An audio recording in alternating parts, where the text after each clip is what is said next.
लेकिन दरबार उस वक्त जुड़ जाता है जब आप संकल्प करते हो कि हमें पदयात्रा करनी है या दंडवत यात्रा करनी है।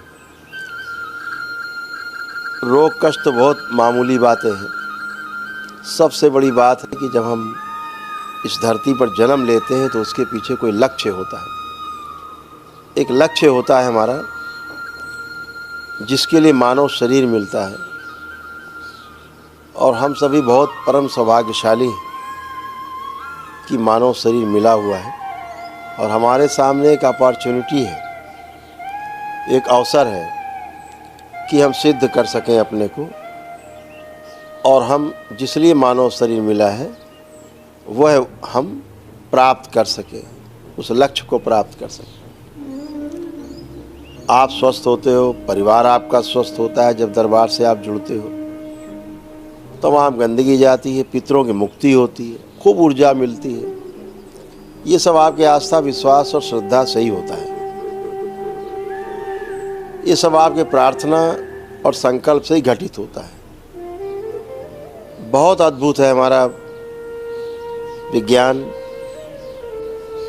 हमारी जो वैदिक साइंस है, जो हमारे ऋषि मुनियों ने, हमारे पूर्वजों ने हमको दिया है, बहुत ही अद्भुत है। हम सब उन ऋषि मुनियों के, उन महात्माओं के, उन साधु संतों के, उन गुरुओं के ऋणी हैं, जिनके बताए रास्ते पर हम चल पा रहे हैं।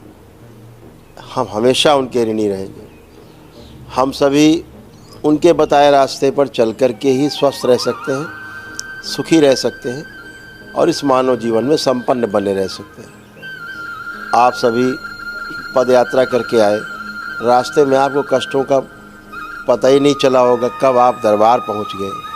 हंसते खेलते गाते गुनगुनाते दरबार पहुंचते हैं तो कष्टों का पता ही नहीं लगता कहाँ चले जाते हैं।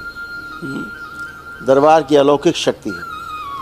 यह जो शक्ति, अलौकिक शक्ति है, यह आपको स्वयं से प्राप्त है, बाहर से नहीं आती।